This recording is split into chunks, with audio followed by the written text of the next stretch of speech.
Hello, in this video I want to show you how to find your Nokia XR21 when you left it somewhere in the room and you can't identify where it is.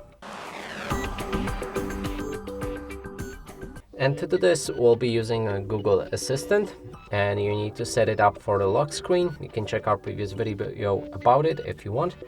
And also, one thing that you need to do is to have a volume up on your phone.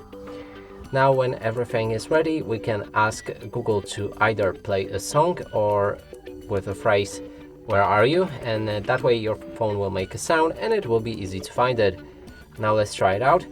Hey Google, where are you? I'm in Google's cloud, so technically I still live with my parents. And that's it for this video. Hope you like it. Please consider subscribing to our channel, leave a like and a comment below.